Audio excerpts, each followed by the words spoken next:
Hi, I'm Lacey. My parents kicked me out at 19 because I wouldn't major in finance like they wanted. I lost my college fund, my home, even my place in the family photo. Years later, they came back, not with love, but with a plea to save my father's life. How do you save someone who erased you? And if you do, what's left for you? They called it a family dinner. The kind with pot roast on the table, mashed potatoes whipped to perfection, and green beans no one touched. Dad wore his usual stiff collar and that faint frown he thought was subtle. Mom's pearls glinted in the soft chandelier light. It all looked so normal, like the calm before a storm. I was 19, a senior in high school, freshly accepted into a pre-med program. My dream? Transplant surgery. I'd said it out loud so many times I thought it was part of my DNA, until that night. "Lacey," my mom started, slicing her steak with surgical precision. "Your father and I have been thinking. Finance, that's the future. Secure, respectable, not all that blood and emotional mess." I blinked. "You mean, you want me to change my major?" Dad sipped his wine in silence. I watched the red swirl in the glass like it had secrets. His eyes avoided mine. Mom smiled. "Not change, correct. We think finance is a better fit. You've always been good with numbers." I applied to medicine. I got in. My voice was even, but my pulse spiked. "Sweetheart," she said, her fork pausing mid-air. "We didn't raise you to throw your life away on cutting open strangers." That was the moment the air turned solid in my throat. I excused myself, went to my room, shut the door, but they followed. "You're being dramatic," Mom snapped through the wood. "We just want what's best for you." "No," I said. "You want what's best for you." I slept horribly. By morning, no one said a word. I thought that was the end of it, that I'd won, that maybe silence meant surrender. It didn't. A week later, my acceptance packet from UC San Diego arrived. Thick envelope, embossed seal, validation in physical form. I was ecstatic until I logged into my tuition deposit portal. The number I saw made my stomach drop. $0. I stared at the screen like it had betrayed me. The college fund I'd been told was mine since I was 10. It was gone. Bank call, verification. Yes, the withdrawal was authorized by my mother. Yes, legally she had the right. No, there was no fraud, just betrayal. I confronted her after dinner. Dad sat in his chair, eyes fixed on the muted TV. "You emptied my college fund." Mom barely looked up from her tablet. "You made your choice. Actions have consequences." I choked. "You stole my future." "Don't be so dramatic," she muttered. "We gave the money to Trent. He's launching a portfolio, and we thought it was a smarter investment." Trent, my cousin, the golden boy who once thought IR was a rapper. They handed him my future like it was Monopoly cash. "You gave it to Trent?" I whispered. "He needed a boost, and we thought, maybe this would push you to think clearly." I left. Didn't scream, didn't throw anything. I just walked. In my car, I drove nowhere. Windows down, music off, just the sound of my breath and the engine humming like a lie. They always said, "You can be anything." But that night, I learned there was an asterisk. You can be anything, as long as we approve. I parked under a flickering street lamp, somewhere between fury and numbness. "They sold me out for a stock option," I muttered. That's when I decided I'd never beg, never look back, and definitely never forget. Later that night, I stood outside my Aunt Gail's house with a suitcase in hand. She wasn't perfect, but she was neutral. Switzerland in the middle of a civil war. I stared at the door, wondering if knocking meant I'd really severed the cord that connected me to everything I thought was home. This was the night I became the daughter of no one. The first Thanksgiving without me was oddly quiet, until I opened my phone. I didn't expect much. Maybe a blurry photo of the pie my aunt overcooked every year, or a passive-aggressive message from Mom about gratitude. Instead, I got something sharper. A post. Family Thanksgiving photo. The table looked identical, down to the orange table runner with stitched leaves and the ceramic turkey centerpiece I'd made in 3rd grade. But my seat, the one at the end near the window, wasn't empty. Trent sat there, smiling, wearing the burgundy sweater I left behind in the guest room once, arms slung around Mom's shoulder like he was the crowned prince of holiday joy. I zoomed in. My name tag on the buffet was gone. The table looked edited, seamless. They hadn't just moved on. They'd replaced me. There wasn't even a shadow where I should have been. I thought I was just estranged. Turns out I was digitally deleted. A week later, during winter break, my apartment mailbox coughed up a holiday card. Glittery snowflakes, gold embossing. It wasn't addressed to me. It came through a mutual friend who forgot I was off the list. I opened it, more curious than hurt. That changed fast. Front cover, a photo collage, the new family mascot, Trent, front and center, graduation gown, Thanksgiving toast, smiling with my parents like he'd been raised by them. Inside, in bold cursive script, "So proud of our only child, Trent. Happy holidays from the Matthews family." I laughed once, bitterly. Only child. I wasn't just replaced, I'd been rewritten. That night, I ripped the card into clean, deliberate strips. Then I stood in my kitchen, staring at the wall above my desk. I peeled off the sticky note that said grocery list and pinned up my student badge instead. That badge was ugly, laminated plastic with a low-resolution photo, but it was mine. It meant I was still real. "They erased me," I whispered, "so I'll become impossible to ignore." No one called, no one explained, no one even asked if I was alive. Weeks passed. I buried myself in textbooks, clinical labs, and whatever scraps of normal I could stitch together. I stopped checking their social media. But one night, after acing my third anatomy exam, I came back to my apartment and found a small bouquet on my desk in the lab. No note, just pale pink peonies, my mom's favorite. I didn't tell anyone. I didn't ask. I just stared at the flowers like they might speak. Was it a gesture? A ghost? A game? I didn't answer the question. I just walked out, left the flowers in the trash like a message. You don't get to haunt me in silence. Later that night, I opened my laptop, composed a message I knew I wouldn't send. Subject: you don't get to erase me. Body: I'm still here. You don't get to pretend I never existed. I hovered over send. My finger trembled, but I hit delete instead. Let them enjoy their silence. Let it echo until it deafens. I stepped out into the glow of the stage lights, pulse sharp against my ribs, fingers clutching the clicker like it could anchor me to the floor. Behind the podium, my slides lit up. Anatomy, organ viability, transplant compatibility, all technical, all mine. I'd spent 3 years building what I was about to explain in 12 breathless minutes.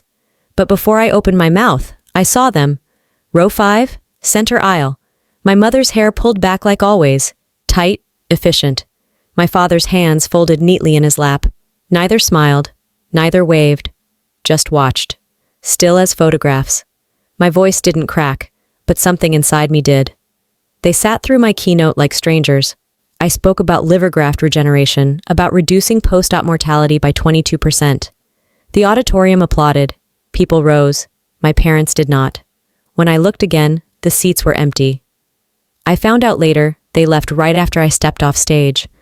Backstage, I paced near the green room, the walls humming with leftover adrenaline. I checked my phone, hoping, no, stupidly expecting, a message, a note, something real. Instead, a colleague walked over holding an envelope. "Someone dropped this for you at the front desk." It wasn't signed. One sentence. "Proud of your success.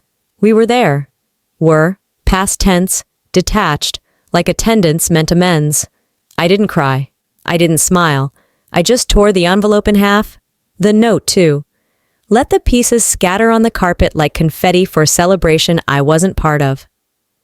Weeks later, back in my apartment, I was filing my taxes. Mundane, grounding, when I noticed it. A recurring scholarship deposit from a foundation I never applied to. I traced it. A grant that routed through a private fund under a trustee's name I didn't recognize. But a second search, one I knew how to dig for thanks to late-night hospital records and data mining, revealed the truth. My father. The fund was his, hidden behind legal layers, but his. He'd been paying part of my tuition, quietly, secretly for years. I stood there frozen, staring at the screen like it might change. So he had helped me, but not to my face. Not when it mattered, not when I needed to know someone in that house still believed in me. He let me drown emotionally while throwing a life jacket into the dark, too cowardly to call my name. That night, I climbed to the rooftop of my apartment building. Cold wind, city lights flickering beneath. I leaned into the railing, replaying every call I never got. Every night I worked 3 shifts just to cover rent, every grocery bill I sweat over. He helped me survive, I said aloud, but never let me feel supported. There's a difference, and that difference carved something permanent into me. A week later, I received another invitation, national broadcast, a medical panel featuring top under 35 surgeons. They wanted me to speak on innovation and resilience. I knew they'd watch. They always did, from afar, silently. This time, I wouldn't just speak about science. This time, I'd speak about silence and the cruelty of love that never speaks its name. If they want to listen, let them hear everything they chose to ignore. The hospital break room was silent except for the low hum of the vending machine. I was sipping lukewarm coffee, charting post-op vitals when the notification pinged. A flagged urgent case, nothing unusual, until I saw the name, James Whitmore. I froze. My hand hovered over the tablet screen, refusing to scroll. My father's full name stared back at me in sterile capital letters, assigned to my surgical team. Referral from out of state, terminal liver failure, stage 4 decompensation. I double-checked the data trail. Date of birth, social insurance carrier, it wasn't a mistake. The man who tossed me out at 19 for choosing medicine over finance was now in need of a transplant. In my region, in my hospital, under my knife. I closed the chart, stood up, and walked straight into the cold February night. Boston air slapped my face, but it didn't help. He was in my hands. My silence would be his sentence. My skill, his only chance. At home, I sat alone, the tablet glowing on my lap. I read the medical file again. Then again, lab markers, comorbidities, urgency scores. Numbers I usually judged clinically felt heavier now, like ghosts whispering under each data point. I didn't sleep. My brain spun between procedural logic and seething memory. The night he told me to pack, his voice laced with shame. You chose a pipe dream. You're on your own now. 12 years. Not a call, not a card, just silence. Until this. And now, his life? The next morning, I walked into the transplant consultation room in full scrubs, clipboard in hand, heart armored behind professionalism. They were already inside. My mother looked thinner. My father's skin was yellowed, eyes sunken. But it was his expression that nearly cracked me open, stunned, small. Good morning, I said, voice even. I'm Dr. Lacey Whitmore. I'll be leading your pre-surgical consultation today. Silence. My mother's hand went to her mouth. My father blinked slowly, mouth parting as if to speak, but said nothing. I sat across from them, flipped open the chart. You meet all clinical indications for urgent transplant. I've reviewed your labs personally. Based on the organ availability and waitlist algorithm, you're a candidate for intervention within the next 2 weeks. Lacey, he started. This isn't personal, it's medical, I said flatly. Let's keep it that way. Her eyes welled. Sweetheart, I pushed my chair back, stood. We're done for today. The rest of the team will coordinate prep. I left the room before the tears could anchor me. In the hallway, I stood alone, hands clenched. I didn't know if I wanted to scream or collapse. I had imagined this moment for years, but it had always ended with me walking away. Now I couldn't. That night I sat at my desk, cursor blinking on his chart. I scrolled to the surgeon assignment field. I hovered for a second, then clicked. Primary surgeon, confirmed. I leaned back in my chair. I'll do what no one did for me, I whispered. I'll save him, but not for him, for me. They disowned me. Now I'd hold his life in my hands. Let's see how far mercy really goes. The air in the surgical briefing room buzzed with the usual static. Coffee steam, rubber-soled shoes against tile, clipped page turns. I stood at the head of the table, pointer in hand, and delivered my overview like any other lead attending. Clear, fast, confident.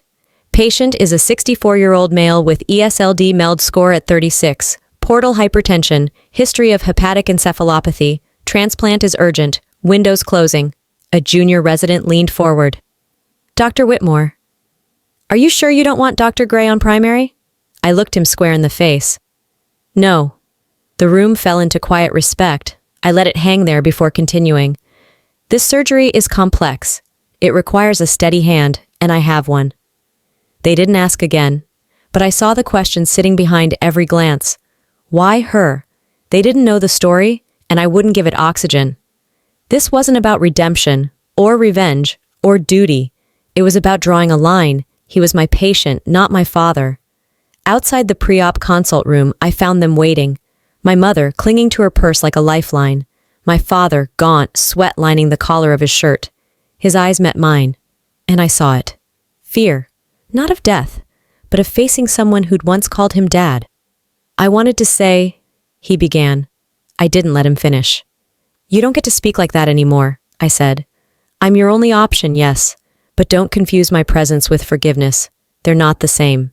He looked away. My mother stepped forward. She's angry, James. Give her space. Lacey, baby, I held up a hand. Don't call me that. This isn't a family reunion. It's medicine. And right now, I'm the only one in this building who can keep him alive. Silence again. The kind that burns more than it soothes. I turned and walked away before they could stain the air with another apology meant more for their guilt than my healing. In the prep room, I washed my hands in slow, deliberate motions. The scent of antiseptic, the sting of water, anchors to the present. 16 years ago. Rain soaked my jeans as I stood on the porch. The door locked behind me. I clutched the case holding my stethoscope, my first one, engraved with my initials. It was all I had. Back in the present, my scrub tech asked, "Want me to take over the consult, Dr. Whitmore?" I shook my head. No, he needs to hear it from me. I returned to my office and typed notes into the pre-op record, the keys clicking like drum beats. He wouldn't die because of me, but he wouldn't be absolved by me either. My phone buzzed. Or scheduling. Dr. Whitmore just confirming transplant scheduled for Friday 6 a.m.? Yes, I said steady. Confirmed. The call ended. My screen dimmed. I leaned against the window. Outside, rain traced soft silver lines against the glass. Like memory. Like time. That night 13 years ago, I'd watched that same kind of rain, standing in the street with no place to go. They let me go then. And now? Now they needed me. But this time, I was the one choosing what stayed and what didn't. The line was drawn, and it wouldn't be crossed. The ICU was dim, quiet, and cold enough to make my breath barely visible. Machines hummed in rhythm, their tones oddly calming after the storm of surgery. I stood at the edge of the post-op room, watching my father sleep, alive because of me. His eyes fluttered open. My mother sat beside him, eyes puffy, hands trembling with nervous hope. She looked up, meeting my gaze as if expecting warmth. I gave her nothing. I moved closer. Vitals are stable. The transplant graft is holding. Her voice cracked like a leaf underfoot. You saved him. I didn't nod. I didn't smile. I just stared at the man who once let me disappear like I was nothing. He shifted in the bed, weak but alert enough to meet my stare. Lacey, I said nothing. I know I don't have the right, but thank you. My hands remained at my sides. I didn't do it for you. He swallowed hard. I'm sorry. For the past. For not standing up. His words hung in the sterile air. Too late, too light. I didn't flinch. You're sorry because you nearly died.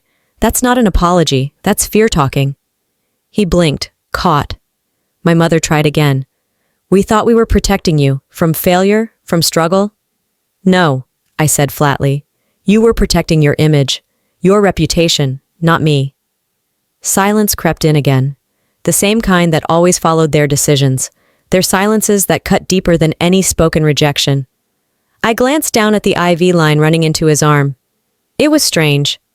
The man who once watched me carry a garbage bag full of clothes to the curb now had his life tethered to a line I'd placed. 16 years ago. It was raining. Not the soft kind. The violent kind. I remember the slam of the door behind me. The hiss of tires as I stood in the street. He stood at the window. Didn't open it. Didn't knock on the glass. Just watched. He didn't scream. He didn't cry. He let it happen. And silence stretched like smoke. Now, as I stood in the same room where he might have died without me, I saw the same silence behind his eyes. I needed a father, I said quietly. Not a witness. I turned. Lacey, he said again, this time soft, pleading. I stopped at the doorway. My name didn't sound like it belonged in his mouth. You don't get to ask me to come back, I said. I did what I was trained to do, that's all. He tried to speak, but my mother touched his arm and shook her head gently. A nurse passed me. Dr. Whitmore? I didn't turn. Yes? Just confirming your orders, they're complete. Good. I walked down the hall, heels echoing. The pain wasn't sharp anymore. It was hollow. A low burn that I'd taught myself to walk through. The elevator dinged. He wanted forgiveness because he'd been afraid. But that didn't mean he'd changed. Forgiveness isn't a reflex. It's a choice. And I hadn't made it. As the doors slid shut, I whispered to no one. Let them live with what they did. I'm done explaining why I survived it. The elevator clicked closed, and I didn't look back. The nurse barely got the words out before my jaw tightened. Your family's outside. Trent asked if he could see you. It wasn't a request. It was a provocation. I walked into the hospital waiting area with a measured pace, each step deliberate. There they were, my mother stiff with anticipation, my father slumped in a wheelchair, and Trent, arms crossed, eyes smug, like he was about to deliver a lecture no one asked for. It wasn't a reunion. It was an ambush wearing perfume. Trent stood up first, already talking before I was 2 feet in. Nice to see you finally figured out how to make yourself useful. Is that supposed to be a thank you? I asked. His laugh was flat. You always had a flair for drama, Lacey. Saving the day like some kind of hero. Trying to win back their approval? I didn't come here for your approval, I said, voice steady. Or theirs. He took a step closer, eyes sharp. You walked away from this family. Don't come back just to play saint. I didn't blink. You mean like when they called you their only child? Or when they gave you the money meant for my future? His jaw twitched. I reached into my bag and pulled out a piece of paper, folded and worn from years in the dark. I tossed it on the table beside us. The holiday card. My mother's handwriting looped proudly. So proud of our only child, Trent. The silence that followed could have fractured glass. I looked at my mother. She didn't move, didn't speak. I kept it, I said. Not for nostalgia, as proof of exactly who you replaced me with. Trent's voice cracked like dried wood. That's ancient history. Get over it. Oh, I am over it, I snapped. But I'm not done reminding you what it cost me. You think that makes you better? His fists clenched. You think just because you pulled off one surgery, suddenly everything's forgiven? I stepped forward. I think I'm the one who didn't need anyone's forgiveness to be valuable. He scoffed and looked to our mother. Are you just going to let her talk like this? She opened her mouth. I turned before she could speak. You didn't just erase me. You tried to replace me. But I'm still standing. And Trent, I'm not just the one who walked away. I'm the one who came back. Not to ask, to choose. He stormed out, the door swinging behind him like a slap. My mother remained frozen. My father said nothing, his silence familiar. You always wanted quiet, didn't you? I said. Well, you got it, but don't confuse quiet with peace. I turned toward the elevator but didn't press the button. Let them sit in it. Let them feel the fire I kept buried for 12 years. You want me to disappear again? I said, voice even. This time, I choose how loud my silence will be. Their faces didn't follow me, but I knew they heard me. The call came late. He wants a moment alone with you. The nurse's voice was neutral, practiced, like she was used to carrying messages no one really wanted to receive. I hesitated outside the door longer than I'd admit. The hum of the ICU filled the hallway, quiet but constant, like a heart that refused to be still. Then I walked in. He was propped up, pale, eyes clouded from exhaustion or shame. It was hard to tell. My mother wasn't in the room. No one else, just us. The beeping machines did all the talking for us at first. Then his voice cracked through the hum. Thank you for saving my life, Lacey. I didn't respond. I've been thinking. Maybe we could talk. Maybe rebuild something. I sat back in the chair across from him, arms folded. You had 12 years and 1,000 chances. This, what you're feeling now, it isn't clarity. It's consequence. He reached for my hand, slow and trembling. I didn't move. I know I wasn't the father you deserved. I thought staying silent was... Safer. I didn't want to make things worse. No, I said, cold but level. You didn't want to be the villain out loud, so you became the ghost instead. He blinked, swallowing hard. You think this is about money? College funds? I continued. It's about absence, about birthdays where you didn't show up, about sitting through a science fair alone while you took Trent to his football tryouts. He opened his mouth. I watched your conferences. Watching is easy, I cut in. Standing beside someone takes courage. You didn't have it then. You don't have it now. He exhaled like he'd taken a punch. I needed you to believe in me out loud, and you hid in the shadows, always watching, never defending. He looked smaller in that bed than I remembered him ever being. Fragile, weak. But I'd already stopped looking for strength in that face. You survived, I said finally, because I honored my oath, not because I forgave you. His eyes welled up. Lacey, I'm not your daughter, I replied. I'm your surgeon. Don't confuse the two. I stood, walked to the tray beside his bed, and pulled out the family ring he gave me when I was 12. The one he said would be mine when I became something. I set it down. You gave me nothing. Now I return it. He didn't reach for it. I didn't wait. As I walked toward the elevator, the weight on my chest didn't lift, but it shifted. The burden of begging for love had finally been set down. The doors slid shut behind me. The report came in just after dawn. Stable vitals. No post-op complications. My father would live. The nurse who handed me the chart didn't smile. No one did. The hallway outside the ICU had the sterile quiet of a courtroom after the verdict, orderly but void of celebration. I signed off on the chart, handed it back, and turned to leave. I saved his life, I whispered to no one, and lost nothing.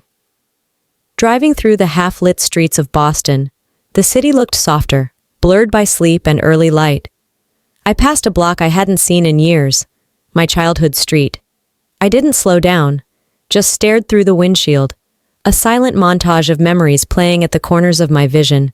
School recitals, quiet birthdays, that last night in the rain. Was it duty? Was it closure? Or was it just a final act of rebellion, proving I could save him and still walk away? My phone lit up at a red light.